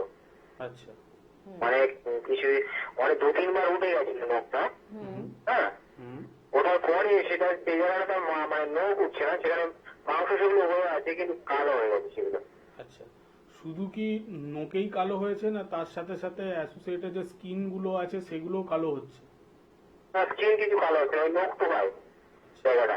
এটা আপনার খুব সম্ভবত যেটা প্রবলেম সেটা হচ্ছে একটু ক্যালসিয়ামের অভাবের জন্য হচ্ছে। মেনলি যেটা দরকার সেটা হচ্ছে শুধুমাত্র ক্যালসিয়ামের ওষুধ খেলে এটার সমস্যার সমাধান হবে না। কারণ ক্যালসিয়ামের ওষুধ যদি আপনি খান আপনাকে আজীবন ধরে ওষুধ খেয়ে যেতে হবে। এর কিছু হার্বাল পদ্ধতি আছে, হার্বাল কিছু ওষুধ আছে, সেইগুলো যদি আপনি ঠিকঠাক মতো করে ইউজ করেন তাহলে আপনার এই যে ক্যালসিয়ামের ডেফিসিয়েন্সি যেটা এখন হচ্ছে, যার কারণে নখের প্রবলেমটা হচ্ছে, তার কিন্তু অবশ্যই সলিউশন আছে। তো আপনাকে একটাই কথা বলবো যে এটার জন্য এটাকে ফেলে রাখবেন না। কারণ ক্যালসিয়ামের অভাব যদি এখন থাকে, যেমন এখন নখেতে এফেক্ট হচ্ছে, জানবেন যে ক্যালসিয়াম মিনারেলের অভাবের জন্য কিন্তু আমাদের হাড়েরও অনেক রকমের সমস্যা নিয়ে আসে। তাহলে সেটা একটা রোগ থেকে কিন্তু অন্য রোগের দিকে টান করবে। তাই এটা ফেলে না রেখে, যেহেতু ট্রিটমেন্ট আছে, অবশ্যই এটা ট্রিটমেন্ট করান। বারাসাত থেকে বলছেন, হেল্পলাইন নাম্বারে ফোন করুন। মধ্যমগ্রামে আমাদের চেম্বার আছে, সেখানে এসে একবার দেখা করুন, অবশ্যই গাইড করে দেওয়া হবে কি করলে আপনি ভালো হবেন। একদম। আর স্যার আপনি ট্রিটমেন্টের বিষয়ে ছিলেন, আমরা একটু শুনবো। এটার যেটা মেনলি ট্রিটমেন্ট হয়, আমরা দেখেছি যখন এরকম পেশেন্ট আমাদের কাছে বহু আসছে, বহু এসেছে, ভালোও আছে, কারণ এনাদেরকে ম্যাক্সিমাম ক্ষেত্রে কি করে যে নার্ভের ওষুধ দেওয়া হয়। এর ফলে সে যখন ওষুধটা খায় সারাদিন একটা ঝিমুনির ভাব হয়ে থাকে, ঘুমিয়ে থাকে। একটা প্রবলেম, সে হয়তো পড়াশুনো করছে না বা যে সিমটমগুলো বললাম, তা সে যদি সারাদিন ঘুমিয়েই রইলো তাহলে তো সে এমনিই সেটা পারবে না। তাহলে তাকে ট্রিটমেন্টটা করতে হবে কি, তাকে যেরকম কাউন্সিলিং করাতে হবে এবং তার সাথে সাথে যে প্রবলেমগুলো ওনার হচ্ছে সেইগুলোর যাতে সলিউশন হয়। সেইগুলোর সলিউশন কখন হবে? এই কাউন্সিলিং করার পর তার সাথে সাথে পঞ্চকর্ম থেরাপি। ফার্স্টেই আমি কি বললাম, এইটা কি হয় আমাদের গঠনগত একটা রোগ, এবং তার সাথে সাথে আমরা ম্যাক্সিমাম ক্ষেত্রে দেখেছি, আমরা একটা টার্ম অনেক সময় শুনে থাকি, কারণ পার্কিনসন নিয়ে যখন আমরা ট্রিটমেন্ট করি, ডোপামিন বলে একটা কথা আমরা অনেকবার শুনেছি। আমি আসছি এটার সাথে কি রিলেটেড। একদম অবশ্যই আমরা শুনে নেবো, তবে তার আগে দেখবো কে আছেন আমাদের সাথে। নমস্কার, নমস্কার, কে বলছেন? আমি প্রদীপ হালদার বলছিলাম। কোথা থেকে বলছেন প্রদীপ বাবু? আমি বলছিলাম হাবড়া। হাবড়া থেকে বলছেন, বলুন কি সমস্যা আছে? সমস্যা হচ্ছে আমার কোমরে ব্যথা নেই। আচ্ছা, মানে কোমরে চোট লেগেছে প্রায় মাস তিনেক হয়ে গেল। তার মোটামুটি ভাবি মলম লাগিয়ে ভলিউম লাগিয়ে কমে যাচ্ছিল। কয়েকদিকে ঠান্ডাটা বেড়েছে না, প্রচন্ড পরিমাণে ইয়েটা না বেড়ে চলেছে ব্যথাটা, মানে আমি শোয়ার থেকে উঠতে পারছি না ঠিক মতো। এই যে আপনার চোট লেগেছিল, এরপরে কি কোনো রকম রিপোর্ট করেছেন কোমরের? না রিপোর্ট করি, খেলার ভিতরে তো আমি মলম দিয়ে চালাচ্ছি, ঠিকঠাকই ছিল। আচ্ছা, রিসেন্ট সপ্তাহখানিক ধরে এই যে ঠান্ডাটা পড়লো, তারপর থেকে ব্যথাটা বেড়েছে। আমি ডাক্তার দেখাবো, আপনার ওষুধ দেখছিলাম, তাই আয়ুর্বেদিকে আমি ওই ক্যালোপ্যাথিকে অত বিশ্বাস করবো। দেখুন, মেন জিনিস হচ্ছে আপনাকে আগে জানতে হবে যে আপনার ব্যথাটা কেন হচ্ছে, ঠিক আছে? কারণ আপনার কোনো না কোথাও কিছু প্রবলেম ওখানে আছে বলেই না ব্যথাটা হচ্ছে। তাই আপনার কমে গেছিল, এই ঠান্ডাটা কিন্তু বাড়লো। হতে পারে কারণ হচ্ছে কি, আমরা এরকম অনেক সময় দেখা যায় যে পুরনো চোট, অনেকে কি হয় যে চোট লেগেছে সেই সময় হয়তো এক্সরে করেছে, এক্সরে প্লেটে কিচ্ছু পায়নি, কিন্তু যদি কোথাও যদি নার্ভের ওপরেতে এফেক্ট পড়ে থাকে সেটা কিন্তু একদিনেতে হবে না, সেটা আস্তে আস্তে ডে বাই ডে গেলে তার সিমটমটা দেখা যাবে। আর বিশেষ করে ঠান্ডার সময় যে কোনো রকম অস্থির সমস্যাটা ঠান্ডার সময়তেই বাড়ে। তো এই দুটো জিনিস যদি আপনি দেখেন তাহলে কিন্তু আপনার এই রোগটার সাথে ম্যাচ করে যাচ্ছে। এক হচ্ছে কোথাও না কোথাও আপনার চোট আছে, লোকাল চোট আছে, সেটা হয়তো ওই সময় সিমটম দেয়নি, আস্তে আস্তে যত ঠান্ডা বাড়ছে তত সেই সিমটমগুলো বাড়ছে। তাই আপনার ক্ষেত্রে একটাই কথা বলবো যে আপনি ইমিডিয়েট একটা কোমরের এক্সরে করান, কারণ এক্সরে না করলে ভেতরের জিনিস বাইরে থেকে তো বলা সম্ভব নয়। তো এক্সরে প্লেটটা নিয়ে একবার আমাদের সাথে দেখা করুন। হাওড়া থেকে বলছেন, হাওড়ায় অনেক চেম্বার আছে। হাবড়া, আচ্ছা, আপনি তাহলে হেল্পলাইন নাম্বারে ফোন করুন, আপনাকে কোথায় এলে আপনার সুবিধা হবে আপনাকে গাইড করে দেবে। তার আগে আপনার কাজ হচ্ছে প্রথমেই একটা এক্সরে করিয়ে নিন, কারণ এক্সরে প্লেটটা দেখলে আমাদের পক্ষে ট্রিটমেন্ট করাটা সুবিধা হবে, ঠিক আছে? সলিউশন অবশ্যই আছে, কিন্তু তার আগে জানতে হবে, আপনাকেও জানতে হবে, আমাদেরকেও জানতে হবে যে আপনার রোগটা কি কারণে ব্যথাটা হচ্ছে। এটাই কারণ প্রথমত কমে গেছিল স্যার, তাই তার মধ্যে ঘুরতে দেয়নি, এখন দেখছি আমার এটা বেড়ে বাড়ছে, দিন কন্টিনিউ মানে এটা বেড়ে চলেছে, মানে কমবে তা না, বরং দেখাচ্ছি ততক্ষণ ঠিক আছে, তারপর দিয়ে গেছে। তার মানে কোথাও না কোথাও তো প্রবলেম হচ্ছে, সেই কারণের জন্যই বাড়ছে। তো এটাকে ফেলে রাখবেন না, ঠিক আছে? আপনি এক্সরে করে একবার হেল্পলাইন নাম্বারে ফোন করুন। বেশ, আর আমাদের হেল্পলাইন নাম্বার জানেন তো, 9830235527 বা 37। চটপট ফোন করুন এবং আপনি নিজের চিকিৎসক হতে যাবেন না। আমরা জানি নিজেকে আমরা নিজেরা সকলে খুব ভালোবাসি, কিন্তু আমরা নিজেরাই আবার নিজেদেরকে অনেক সময় অনেক বিপদে ফেলে দিই। তাই অভিজ্ঞ চিকিৎসক, যে কোনো অভিজ্ঞ চিকিৎসকের পরামর্শ নিন। আপনি নিজে বললেন যে আয়ুর্বেদের উপর আমার বিশাল বিশ্বাস রয়েছে, তো সেখানে আপনি ওদিক থেকে আপনি আমাদের মধ্যমগ্রাম চেম্বারে চলে আসতেই পারেন। স্ক্রিনে দেওয়া নাম্বারে একবার ফোন করুন, হেল্পলাইন নাম্বার যারা রিসিভ করবেন তারা সম্পূর্ণভাবে আপনাকে বুঝিয়ে দেবেন। আর স্যার আমাদের সুন্দরভাবে বোঝাচ্ছিলেন এই সমস্যার সমাধানের দিকটা। তো মেনলি যেটা হয় যে নার্ভের ওষুধ যেটা দেওয়া হয় তাতে কি হয় সারাক্ষণই একটা ঝিমুনি ভাব থাকে, কিন্তু এইটা শুধু তার সিমটমের জন্য দেওয়া হচ্ছে। কিন্তু মেনলি যেটা করণীয় সেটা হচ্ছে কাউন্সিলিং, এবং কাউন্সিলিং এর সাথে সাথে আমাদের পঞ্চকর্ম থেরাপি, এই দুটো যদি ঠিকঠাক মতো করে নেওয়া যায়, কারণ পঞ্চকর্ম থেরাপিতে এরকম অনেক পার্ট আছে যেগুলো আমাদের ব্রেনকে ডেভেলপমেন্ট করায়। যেমন হচ্ছে আমাদের শিরোধারা, আমাদের শিরোপিছু, তো এরকম অনেক ধরনের ট্রিটমেন্ট আছে যেটা আমাদের আমাদের ব্রেন সেলকে ডেভেলপমেন্ট করতে সাহায্য করে। আর যেটা আমি বলছিলাম আলোচনায়, যেটা হচ্ছে ডোপামিন। আমরা সবাই জানি যে পার্কিনসন রোগ হলে হয় কারণ হচ্ছে ডোপামিনের অভাবে, সেটা একটা বয়সের পর। এরকম অনেক পেশেন্ট আছে যাদের এই ডিসঅর্ডারটা আছে, কিন্তু একটা টেস্ট করে দেখা গেছে ওনাদের ক্ষেত্রেও ডোপামিনের অভাব। তো সেটাও একটা কারণ, এবং তার ট্রিটমেন্ট প্রসেসটাও যদি আমরা করি যে সেই ডোপামিনটাকে যদি আমরা ব্যালেন্সে নিয়ে আসি, তাহলে আমাদের জেনারেল ভাবে ওনার যে প্রবলেমগুলো হচ্ছে, বিহেভিয়ারাল যে চেঞ্জগুলো হচ্ছে, সেইগুলো আস্তে আস্তে ঠিক হবে। তো এর জন্য কোনো রকম নার্ভের ওষুধের প্রয়োজন নেই, সুন্দর আয়ুর্বেদিক ট্রিটমেন্ট আছে যার কোনো রকম সাইড এফেক্ট নেই। যেটা বললাম, ফার্স্ট হচ্ছে কাউন্সিলিং, আর সেকেন্ড হচ্ছে আমাদের পঞ্চকর্ম থেরাপি। এইটা যদি ঠিকঠাক সময়তে নিয়ে নিতে পারে, তাহলে এই যে পরবর্তী স্টেজগুলোতে যে রোগগুলো আসছে, যত ডেভেলপমেন্ট হচ্ছে, যত বয়স বাড়ছে, তার সাথে সাথে বিভিন্ন যে মেন্টাল ডিসঅর্ডারগুলো আসছে, সেইগুলো কিন্তু আসবে না ওই সময়টাতেই যদি ঠিকঠাক মতো করে ট্রিটমেন্টটা করে নেয়। একদম খুব ভালো একটা অনুষ্ঠান আজকের আমাদের এই অনুষ্ঠানটা, কারণ সত্যি কথা বলতে বাচ্চাদের নিয়ে আমরা অনেক ক্ষেত্রে উদাসীন হয়ে যাই, মা বাবা হয়তো বুঝে উঠতে পারি না।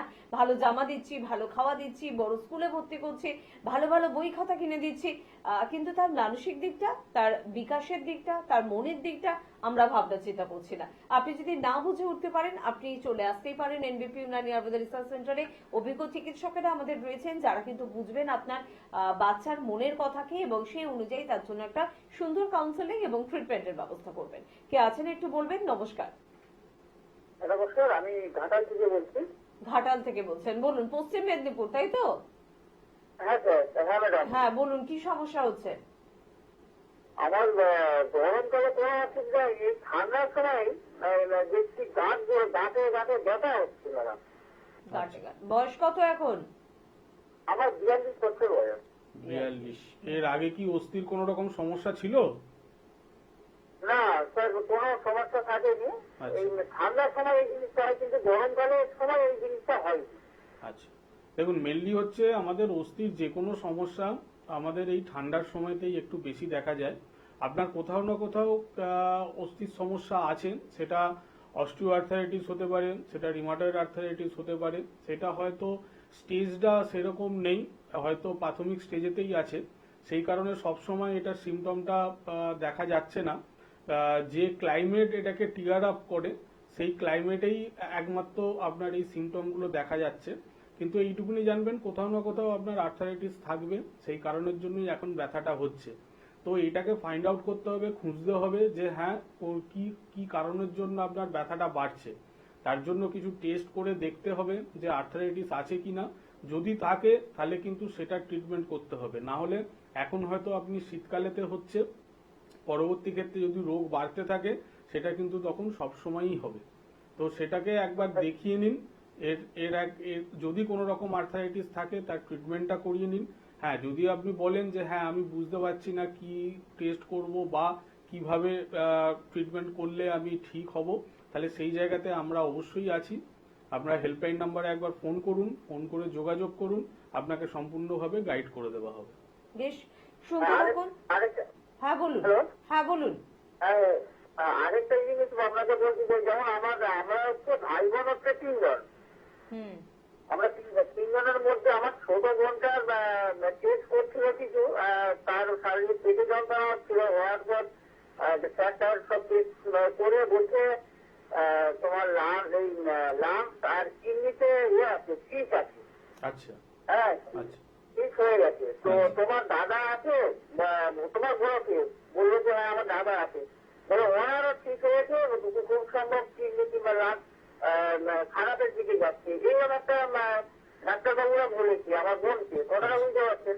আচ্ছা আচ্ছা, আচ্ছা দেখুন, মেন জিনিস হচ্ছে এটার জন্য তো আমাকে রিপোর্টগুলো আমাদেরকে একবার শুনুন দেখতে আপনি। হবে। হুম, হুম, হুম। তো আপনাকে এটাই বলবো যে হ্যাঁ, যে কোনো রকম সমস্যার আমাদের ট্রিটমেন্ট আছে।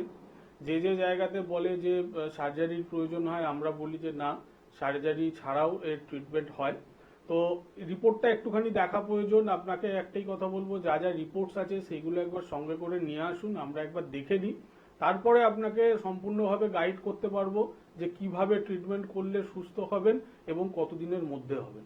একদম কোন রকমের সন্দেহ রাখবেন না যে সত্যি আমার হলো কি সিস্ট, বা আমার বোনের হয়েছে কি সত্যি সিস্ট, এবং এর সমাধানটা কি শুধুই অপারেশন, বা অপারেশন ছাড়া কি কোনো ট্রিটমেন্ট রয়েছে। তো সবকিছুর জন্য রয়েছে এনবিপি ইউনানি আয়ুর্বেদ রিসার্চ সেন্টার। যদি আপনার বিশ্বাস ভরসা জায়গা এনবিপি নিয়ে নিতে পারে, তাহলে কিন্তু অবশ্যই আপনাকে যোগাযোগ করতে হবে এনবিপির সাথে। স্ক্রিনে কিন্তু যাচ্ছে ফোন নাম্বার, সেই ফোন নাম্বারে কিন্তু একটু ফোন করে নিন। আরো একবার চট করে আপনাদের জন্য বলে রাখবো যে চেম্বার কিন্তু আমাদের বহু জায়গায় রয়েছে। বনগাঁয় কিন্তু আমাদের চেম্বার রয়েছে, ডক্টর এস ভাদুরীকে পাচ্ছেন। খড়গপুর এবং মেছেদায় চেম্বার রয়েছে, ডক্টর বি শর্মাকে পাচ্ছেন। বহরমপুর এবং কৃষ্ণনগরে ডক্টর এ হালদারকে পাচ্ছেন। শিলিগুড়িতে ডক্টর এস ঘোষালকে পেয়ে যাচ্ছেন। গুয়াহাটি ডিব্রুগড়ে ডক্টর এস ঘোষালকে পাচ্ছেন। কাকদ্বীপ চেম্বারে অনেকদিন পর কিন্তু আপনারা ডক্টর বি শর্মাকে পাচ্ছেন। পেয়ে যাচ্ছেন হলদিয়া এবং হেরিয়াতে ডক্টর এ হালদারকে, পেয়ে যাচ্ছেন মেছেদায় ডক্টর বি শর্মাকে, ক্যানিং এ পেয়ে যাচ্ছেন ডক্টর এস ভাদুরীকে, রায়গঞ্জে পাচ্ছেন ডক্টর এস ঘোষালকে। আমাদের বর্ধমান এবং দুর্গাপুরে চেম্বার রয়েছে, পেয়ে যাচ্ছেন ডক্টর এন ভট্টাচার্যকে। আগরতলা এবং শিলচর চেম্বারে এবার পরপর দুটি চেম্বার, অর্থাৎ ত্রিপুরার বন্ধুদের জন্য আগরতলা এবং আসামের শিলচরে থাকছেন ডক্টর বি শর্মা। বাঁকুড়ায় পাচ্ছেন ডক্টর এ হালদারকে, মালদায় পাচ্ছেন ডক্টর এস ঘোষালকে, কোচবিহারে পাচ্ছেন ডক্টর এস ঘোষালকে, বোলপুরে পাচ্ছেন ডক্টর এস ভাদুরীকে, আরামবাগে পেয়ে যাচ্ছেন ডক্টর এ হালদারকে। জামশেদপুরে আমাদের চেম্বার রয়েছে, পেয়ে যাচ্ছেন ডক্টর এস ভাদুরীকে। আলিপুরদুয়ারে কিন্তু থাকছেন অবশ্যই ডক্টর বি শর্মা। গঙ্গারামপুরে পাচ্ছেন ডক্টর এস ঘোষালকে, পুরুলিয়া পাচ্ছেন ডক্টর এ হালদারকে। ঝাড়গ্রামেও কিন্তু থাকছেন স্যার, অর্থাৎ ডক্টর এ হালদার। পাশাপাশি আসানসোলে পেয়ে যাচ্ছেন ডক্টর বি শর্মাকে। কলকাতার মধ্যমগ্রামে আমাদের চেম্বার রয়েছে, হাজরায় আমাদের চেম্বার রয়েছে, যেটি শিশুমঙ্গল হসপিটালের একদম অপোজিটে। পাশাপাশি হাতিবাগানের চেম্বার রয়েছে, আমাদের খিদিরপুরের চেম্বার রয়েছে। হাওড়ায় শিবপুর, বাল্টিকুড়ি বাজার, দাসনগর এবং বেলুড়ে আপনারা চেম্বার পেয়ে যাচ্ছেন। চেম্বার অবশ্যই কিন্তু পাচ্ছেন আমতলায়। দক্ষিণ 24 পরগনার বন্ধুরা প্রত্যেক বৃহস্পতিবার করে আমাদের অভিজ্ঞ চিকিৎসকদের আমতলা চেম্বারে পাচ্ছেন। স্ক্রিনে দেওয়া নাম্বারে ফোন করুন, কথা বলুন, আমতলা চেম্বার বা অন্যান্য চেম্বার সম্পর্কে জানুন এবং যোগাযোগ করুন। একেবারে অনুষ্ঠানের শেষ লগ্নে আমরা চলে এসেছি স্যার। এই একটা সমস্যা নিয়ে যে আপনি আলোচনা করলেন আজকে, এডিএইচডি সমস্যা নিয়ে অনেক পেশেন্টরা তো আসছে এনবিপিতে ট্রিটমেন্ট করছেন, রেজাল্ট কিরকম পাচ্ছি আমরা স্যার? অবশ্যই খুব ভালো রেজাল্ট আছে। সেই কারণেই তো বললাম যে এটা ট্রিটমেন্টটাকে একটু সাইন্টিফিক্যালি করতে হবে। সিমটমের ট্রিটমেন্ট করলে হবে না। যে কোনো রকম বাচ্চাদের রোগের ক্ষেত্রে, যেমন অটিজম আছে, সিপি চাইল্ড আছে, তার সাথে সাথে এই রোগ, তো এইগুলো কি হয় আস্তে আস্তে ডেভেলপমেন্ট করে এবং একটা বয়স যত বাড়তে থাকে এটা অন্যান্য অনেক রোগের দিকে টান করে। তো সেইটা যাতে না হয় তার জন্য একটু সাইন্টিফিক্যালি ট্রিটমেন্ট দরকার। কারণ এই আপনি নার্ভের ওষুধ যত খাওয়াবেন তার একটা সাইড এফেক্টও থাকবে। তো যেখানেতে আয়ুর্বেদের কোনো রকম সাইড এফেক্ট আপনি পাবেন না। তো সেক্ষেত্রে কি হবে, একটা কাউন্সিলিং, প্রপার কাউন্সিলিং দরকার। কারণ ওনাদেরকে বুঝতে হবে। ওনাদেরকে যত বুঝবেন তত কিন্তু ওনারা এই রোগ থেকে আস্তে আস্তে ভালো হবে। কারণ ওনাদেরকে যদি না বোঝা হয় তার জন্য টাইম দিতে হবে। সেই কারণে যে কাউন্সিলিং আমরা করি সেটা আমরা বাড়ির লোকেদেরও বলে দিই। সেইগুলো ঠিকঠাক মতো করে যদি করে ডেফিনেটলি এই রোগ থেকে বেরিয়ে আসা সম্ভব, এবং ভবিষ্যতে যাতে অন্যান্য মেন্টাল ডিসঅর্ডারের দিকে না যায় তার জন্য কিন্তু অবশ্যই আগেতে এটাকে সুস্থ করে দেওয়া সম্ভব, যদি ঠিক প্রপার কাউন্সিলিং এবং তার সাথে সাথে প্রপার পঞ্চকর্ম থেরাপি যদি নেওয়া হয়। অনেক সমস্যা কিন্তু জন্য আপনারা ফোন করেন। আমি দুদিন আগে একটা ফোন পেলাম যে মেল কিন্তু ফিমেলের মতন গলার আওয়াজ, বা যে বিছানায় ইউরিন হয়ে যাওয়ার একটা সম্ভাবনা, বাচ্চা তোতলামোর মতন কিন্তু সম্ভাবনা, অনেক সমস্যা রয়েছে। সময় ভীষণ সংক্ষিপ্ত, আলোচনা করতে পারছি না, বা বাচ্চা কথাই ঠিকঠাক বলতে পারছে না। সবকিছুর জন্য কিন্তু এনবিপিতে ট্রিটমেন্ট রয়েছে, শুধুমাত্র আপনাদের একটু যোগাযোগ করতে হবে। পরবর্তী কোনো একটি এপিসোডে স্যারের সাথে আবারও বাচ্চাদের এই সমস্যা নিয়ে আমরা কিন্তু আলোচনা করবো। আজকে হাতে সময় সত্যি একদম নেই, অনুষ্ঠান থেকে বিদায় নেব। অবশ্যই স্যারকে ধন্যবাদ জানাবো। আপনাদের প্রত্যেকে ভীষণ ভালো থাকবেন। নমস্কার।